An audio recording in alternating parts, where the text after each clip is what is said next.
নমস্কার। আমরা আলোচনা করছি পরম পূজনীয় স্বামী লোকেশ্বরানন্দ মহারাজের জীবনের কিছু স্মরণীয় ঘটনা।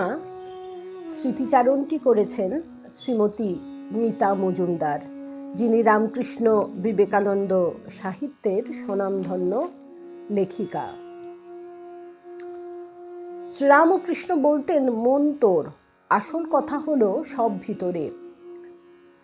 এসবের উদ্দেশ্য এই কথা বলা যে নিজের ভিতরে খোঁজো, তাই ধ্যান ট্যান করতে বলা হয়।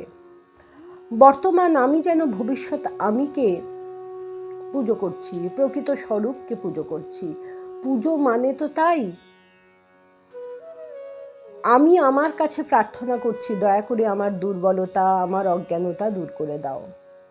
হনুমান কি সুন্দরভাবে বলেছেন, দেহ বুদ্ধা দাসোহং আত্মবুদ্ধা তমে বাহম। হে রাম, নিজেকে যখন দেহ মনে করি তখন তোমার দাস,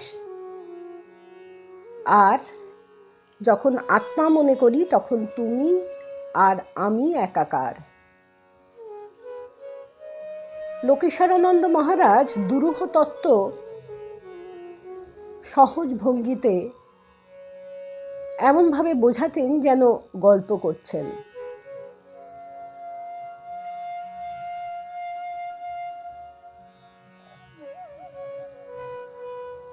এইভাবে ধর্মের সার অংশটি, মূল জিনিসটি মনের মধ্যে গেঁথে দিতেন। বিবেক চূড়ামণিতে পঞ্চকোষের কথা আছে, অন্নময়, প্রাণময়, মনোময়, বিজ্ঞানময়, আনন্দময় কোষ। বিজ্ঞানময় কোষ প্রসঙ্গে মহারাজ বলতেন, বিজ্ঞান মানে বুদ্ধি। মন সংকল্প বিকল্পাত্মক, কিন্তু বুদ্ধি নিশ্চয়াত্মিকা। বুদ্ধি কিন্তু আত্মা নয়, তবে বুদ্ধি আত্মার সবচেয়ে কাছে। অহং হলো বুদ্ধি। বুদ্ধি মলিন, তাই সেই অপরিষ্কার কাছে আত্মার প্রতিফলন হয় না। বুদ্ধি যত স্বচ্ছ হবে ততই আমরা আত্ম উপলব্ধির পথে এগিয়ে যাব। অনাদিকাল থেকে আমি এক অজ্ঞান স্রোতে ভেসে চলেছি। হাতে পতাকা কিসের? অহংয়ের। অহং যেন রাজা, সারা পৃথিবীতে কর্তৃত্ব করব, হুকুম করব আমি। রাজার আবার মন্ত্রী থাকে, সৈন্য সামন্ত থাকে, তারা হলো ইন্দ্রিয়, আর রাজ্য হলো সংসার, আত্মীয় স্বজন, বন্ধুরা, প্রজা। আবার বিপক্ষ দলও আছে, আমার এটা চাই ওটা চাই, বড় বাড়ির বাসনা যেই মিটল অন্য বাসনা বেড়ে গেল, আরও টাকা চাই, নাম যশ চাই। মৃত্যু এসে গেল, ওটা পূরণ হলো না, মৃত্যুর পর অস্থিরতা, কখন দেহ ধারণ করব, দেহ ধারণ করা মাত্র অপূর্ণ বাসনা চরিতার্থ করতে মেতে উঠব। আমার যদি মন খারাপ হয়, জগতেরও মন খারাপ হতে হবে। পিঁপড়ের জিনিস নিতে যান, কামড়ে দেবে, এটা আমার। আবার আমার জিনিস নিতে যান, আমিও কামড়ে দেব। এই অহংয়ের জন্যেই তো দেহ ধারণ। রক্ত খাবার বাসনা যোগ, তাই সৃষ্টি হলো। মাংস খাবার বাসনা বাঘ, তাই সৃষ্টি হলো। আবার মনুষ্য শরীরেও যোগের মতো, বাঘের মতো আচরণ থাকে। তাই মৃত্যুর পর ঊর্ধ্বগতি অধোগতি দুই হয়। ভোগ করব, ভালো স্বাস্থ্য চাই, সংসারে রাজা আমি। কতজনকে সম্পূর্ণ অকারণে হয়তো কত কটু কথা বললাম। আবার ভাবি, সংসারে আমি যদি না থাকি, আমি যদি মরে যাই তো জগৎ অন্ধকার হয়ে যাবে। একা আমি সামলাচ্ছি কি না?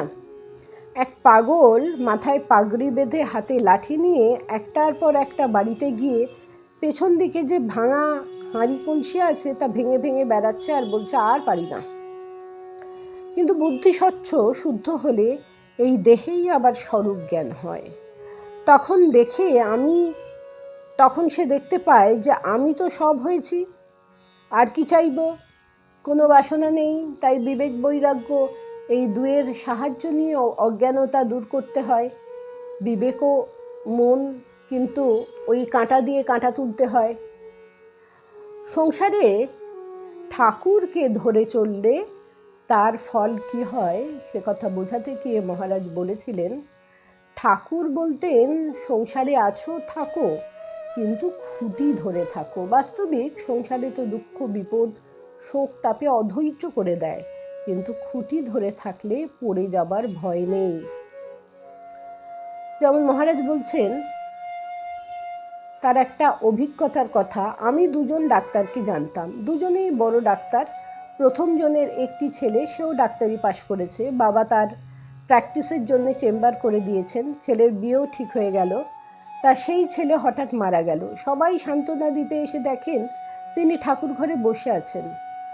পরে বেরিয়ে এসে বলছেন, বুঝেছি আপনারা আমায় সান্ত্বনা দিতে এসছেন, কিন্তু যার জিনিস তিনি নিয়েছেন, এতে আর দুঃখ করার কি আছে? আমার কাছে যে কদিন রেখেছিলেন সাধ্যমতো তার যত্ন করেছি। দ্বিতীয় ডাক্তার যিনি, তারও 2-3টে ছেলে, তারও একটা ছেলে মারা গেল। আমার সঙ্গে দেখা হতেই লোকেশানন্দজি বলছেন, তিনি অধীর হয়ে আমাকে বলছেন, বলুন তো আমাকে আর কতদিন এই শাস্তি ভোগ করতে হবে, কতদিন বাঁচতে হবে? বাঁচার ইচ্ছা নেই, জীবনে বিতৃষ্ণা এসে গিয়েছে। দেখুন, প্রথমজন নিয়মিত পূজার্চনা করতেন, ভগবানকে ভালোবাসতেন, তাই ভেতর থেকে শক্তি পেয়েছেন। দ্বিতীয়জন ঈশ্বরকে ধরেননি, তাই শোকে একেবারে ভেঙে পড়েছেন। এইটাই তো তফাৎ হয়ে যায় না? প্রথম থেকে ঈশ্বরকে ধরতে হয়, না হলে বিপদের সময় তাকে ধরার চেষ্টা করলে আর সম্ভব হয় না, তখন ভেঙেই পড়তে হয়। আবার আমরা পরবর্তী পর্বে আলোচনা করব। নমস্কার।